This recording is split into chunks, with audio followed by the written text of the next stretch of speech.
Bonjour à tous et bienvenue sur Naïel Prépa. Vous êtes nombreux en ce moment à préparer les oraux des concours. Dans cette chaîne, on va résoudre ensemble des exercices qui ont été posés les années précédentes aux oraux des concours. On commence aujourd'hui par un oral de l'école polytechnique sur de l'algèbre linéaire. Avant de passer à la suite, n'oubliez pas de vous abonner et de mettre un pouce bleu à la vidéo, ça vous permet de soutenir la chaîne, ça m'aide pour le référencement et surtout ça m'encourage à continuer de vous proposer ce contenu gratuitement. On se retrouve tout de suite juste après le jingle.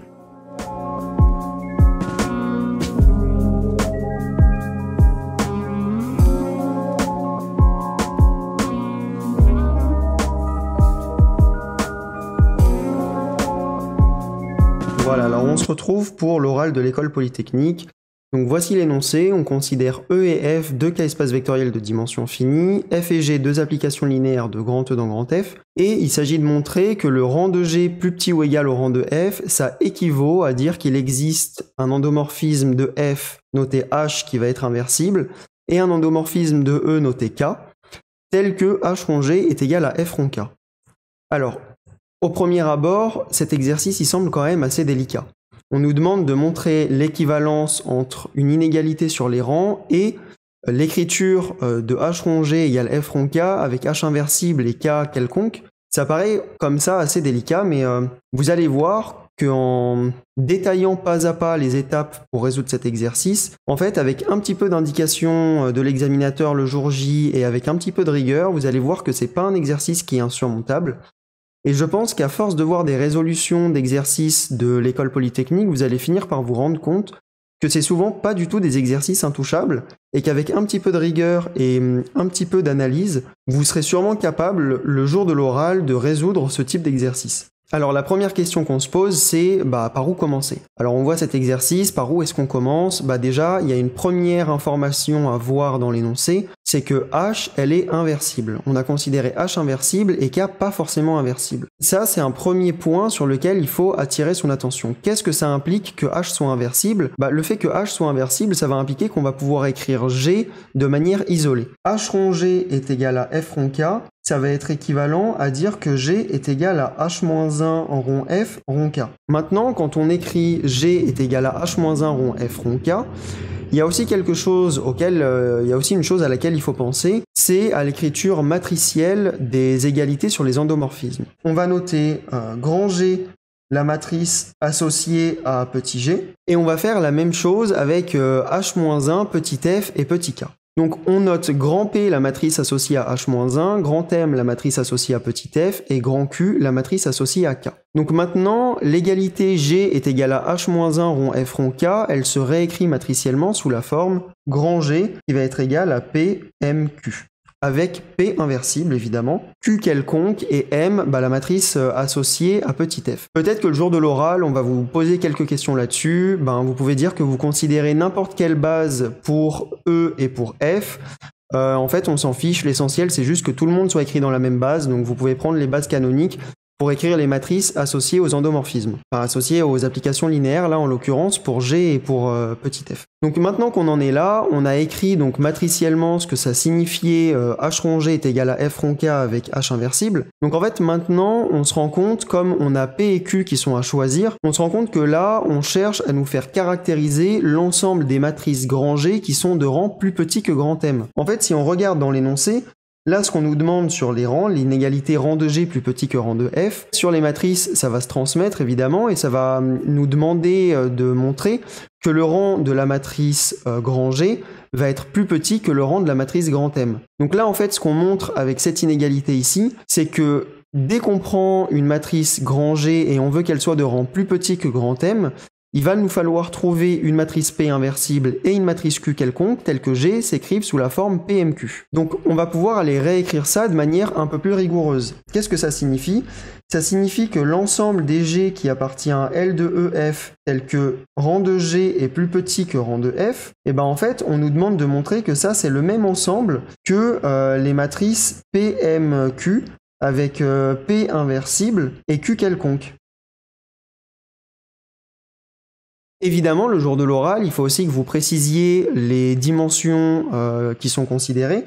Donc si on note petit m la dimension de E et petit p la dimension de F, on va se retrouver ici avec P qui appartient à Mn, Q qui appartient à MP, et évidemment grand G qui appartient à MNP, et grand F qui appartient également à MNP. Évidemment, à chaque fois, on considère qu'on est dans le corps grand K.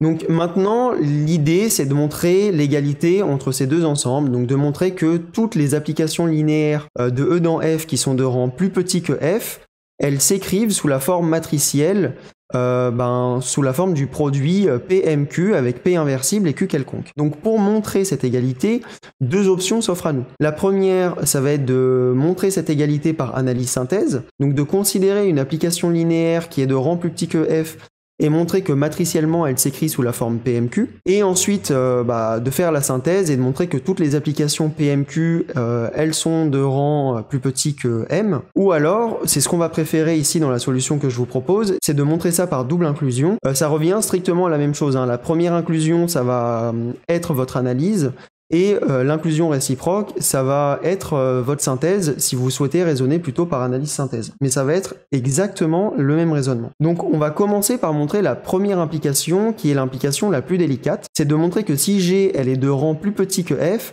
alors elle possède une écriture matricielle sous la forme PMQ. Donc avant de faire ça, on va commencer par poser quelques notations. Donc on va écrire petit r le rang de F. On va considérer G une application de E dans F linéaire telle que rang de G est plus petit que R, et on va noter S le rang de G. Alors maintenant qu'on en est là et qu'on cherche à montrer cette implication, comment est-ce qu'on va procéder? C'est une question quand même un peu délicate de montrer ça. Donc là, comme on raisonne avec les rangs et on cherche à montrer l'existence d'une écriture sous la forme PMQ, il y a vraiment quelque chose qui doit vous faire tilt. C'est le cours que vous avez sur les équivalences, donc sur les matrices équivalentes, plus précisément. En fait, vous avez vu que deux matrices qui sont équivalentes, elles ont le même rang, mais également que deux matrices qui ont le même rang, elles vont être équivalentes. Donc, en particulier, dès qu'on traite de matrices équivalentes, on essaye toujours de se ramener aux matrices J. J indice le rang de la matrice qu'on considère. Pour être un petit peu plus précis là-dessus,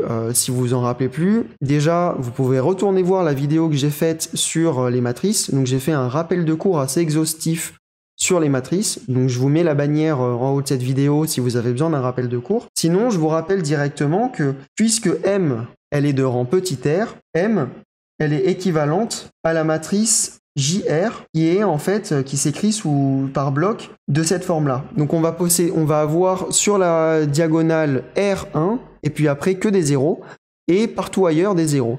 Donc en fait, voilà, M, elle est équivalente à JR, et le fait que M, elle soit équivalente à JR, ça veut dire en particulier que il existe AB inversible, tel que M, elle va être égale à AJRB. Maintenant qu'on en est là, évidemment, on veut aussi faire le lien avec la matrice grand G, donc on va aussi avoir le fait que grand G, elle est équivalente cette fois à JS, et donc de la même manière qu'il va exister des matrices qu'on va nommer cette fois U et V qui vont être inversibles, telle que G, elle va être égale à UJSV. Très bien, donc maintenant qu'on en est là, c'est très bien. Simplement, nous, ce qu'on cherche à montrer, c'est que G, elle s'écrit sous la forme PMQ, avec seulement P qui doit être inversible. Et en fait, une fois qu'on est là, le dernier truc en fait qu'il faut vraiment voir à ce niveau de l'exercice, c'est qu'on a simplement de savoir comment est-ce qu'on passe de JR à JS. En fait, on a simplement besoin de trouver des matrices P et Q qui conviennent, qui nous permettent de faire le lien entre JR et JS. Donc, la question là maintenant, c'est quel produit matriciel est-ce qu'on va pouvoir appliquer pour passer de JR à JS?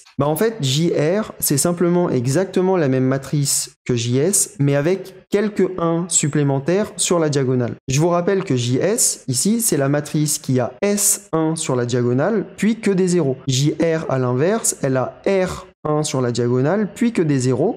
Et je vous rappelle que ici, on suppose là que S, il est plus petit que R. Donc en fait, pour passer de JR à JS, c'est quelque chose qu'il faut visualiser. C'est simplement, on va l'écrire ici, c'est simplement que JS, elle va être égale à JR fois JS. Et en fait, voilà comment est-ce que vous passez de JR à JS. C'est simplement en multipliant JR par JS. En fait, qu'est-ce qui va se passer dans le produit matriciel entre JR et JS? Simplement, puisque dans JS, sur la diagonale, vous avez que des 1, mais vous avez moins de 1 sur la diagonale que JR, tous les 1 qui sont en trop dans JR, ils vont se faire multiplier par 0 et ils vont s'annuler. Donc en fait, de faire JR fois JS, ça va vous redonner la matrice JS. Donc en fait, voilà comment est-ce que vous retombez sur vos pas, comme ça, et en fait là, si on réécrit tout ça avec G et M, on va se rendre compte qu'on va multiplier à gauche uniquement par des matrices qui vont être inversibles, et à droite, on va avoir des multiplications par JS fois des matrices inversibles. Donc comme JS n'est pas inversible, à droite, on va plus avoir de matrice inversible, mais à gauche, il va nous rester uniquement un produit de matrice inversible. En particulier, ce que vous allez avoir, c'est qu'on a dit au départ que G, elle était égale à UJSV. Si vous le réécrivez encore, ça c'est égal à UJRJSV. Et puis, encore une fois, ce que vous avez ici, c'est vous pouvez isoler JR et écrire JR en fonction de M. Donc en fait, ici, JR, ça va être égal à A-1, M, B-1. Donc vous allez avoir UR, A-1, M, B-1, JSV. Et une fois qu'on est à ce niveau-là, vous vous rendez compte que là, vous avez M. Ici, vous avez U fois A-1. Ça, c'est le produit de deux matrices inversibles, donc ça reste inversible. Et ici, à droite, vous avez B-1 fois JS fois V, qui reste donc une matrice de MP. Ici, vous avez bien une matrice de MN. Et donc, vous vous retrouvez bien avec G ici, qui va s'écrire sous la forme PMQ, avec P qui est égal à UA-1 qui va être inversible, et Q qui s'écrit sous la forme B-1 JSV. Donc voilà comment est-ce qu'on procède pour la première inclusion. Donc vous voyez qu'ici, vraiment, la clé de cet exercice, c'est de se rappeler des définitions sur les matrices équivalentes et d'exploiter à bon escient le fait que toute matrice de rang R, elle va être équivalente à JR, et que toute matrice évidemment de rang S, elle va être équivalente à JS. Et ensuite, la deuxième petite astuce, c'est de voir ça, c'est de voir que JS, c'est égal au produit entre JR et JS. Donc voilà pour la première inclusion. On a montré que dès qu'on prend une application linéaire petit g qui est de rang plus petit que f, alors matriciellement, la matrice correspondante grand G, la matrice associée grand G, elle va s'écrire sous la forme PMQ avec P inversible et Q quelconque. Donc voilà pour ce qui est de la première inclusion, et on va maintenant passer à la deuxième inclusion qui, pour le coup, est quand même beaucoup plus simple. Donc pour la deuxième inclusion, on va maintenant chercher à montrer que toute matrice grand G qui s'écrit sous la forme PMQ, elle est de rang plus petit que grand M.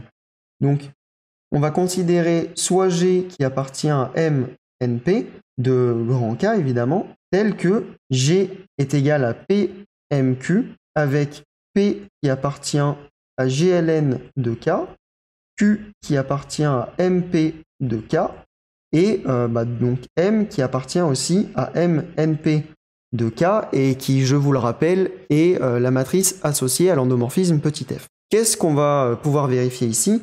Donc, ce qui nous intéresse, c'est de connaître le rang de G par rapport au rang de M. Donc, ce qu'on sait, c'est déjà que le rang de G, il est égal, comme il y a égalité, au rang de PMQ. Vous savez que P, c'est une matrice qui est inversible. Or, multiplier un produit matriciel par une matrice inversible, ça ne change pas le rang. Donc, qu'est-ce qu'on va avoir à partir du moment où on sait que multiplier par une matrice inversible, ça ne change pas le rang? On va savoir que le rang de G, il est en fait égal au rang de M fois Q. Sauf que le rang de M fois Q, étant donné que Q, elle est quelconque, il va lui être inférieur ou égal au rang de M. En fait, ce qu'il faut savoir, c'est que dans un produit matriciel, on ne peut pas augmenter le rang d'une des matrices qui fait partie du produit, on peut seulement le diminuer. Donc quand on multiplie par une matrice inversible, on ne change pas le rang, c'est-à-dire qu'on ne le diminue pas, on ne l'augmente pas non plus, mais il reste inchangé. Quand on multiplie par une matrice quelconque, a priori, on va avoir tendance à diminuer le rang. Donc la seule chose qu'on sait là en l'occurrence, c'est que le rang de M fois Q, il est inférieur ou égal au rang de M. Et donc en fait, on a montré ce qu'on voulait montrer depuis le début. On a montré que le rang de G, il était plus petit que le rang de M, à partir du moment où G, elle s'écrivait sous la forme P fois M fois Q avec P inversible et Q quelconque. Donc en fait, on vient de finir de montrer l'inclusion réciproque.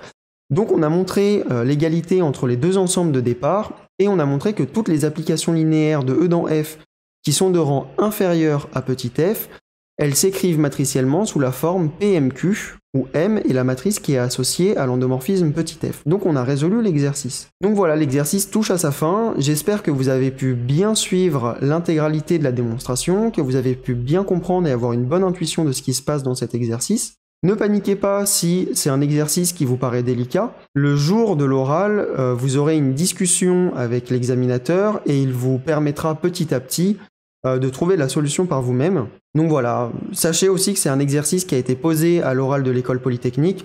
Donc c'est un exercice d'un niveau quand même assez élevé. Et c'est aussi pour vous montrer qu'il n'y a pas de panique à avoir face à des exercices de niveau polytechnique. C'est des exercices qui souvent sont faisables à partir du moment où on pose bien les choses, on se rappelle bien de son cours et on arrive à mettre en ordre les choses correctement pour aboutir. Donc voilà, dites-moi dans les commentaires ce que vous avez pensé de cette résolution, si vous avez trouvé l'exercice trop dur, si vous avez trouvé l'exercice correct. Vous pouvez me faire des retours aussi sur la façon que j'ai d'expliquer les démonstrations. S'il y a des points sur lesquels je passe trop vite, s'il y a des points sur lesquels vous voulez que j'insiste un petit peu plus, dites-le moi dans les commentaires. Si vous appréciez aussi ce contenu, n'hésitez pas à me le dire dans les commentaires, ça fait toujours plaisir, ça aide aussi pour le référencement de mettre des commentaires, donc n'hésitez pas. Et évidemment, de sentir que ce que je vous propose comme contenu, ça vous plaît, ça m'encourage d'autant plus à continuer de produire du contenu de ce type-là. Donc voilà, je vous souhaite bon courage pour vos révisions, et on se retrouve bientôt pour une nouvelle vidéo de résolution d'un exercice qui a été posé dans les années précédentes à un oral de concours. Salut!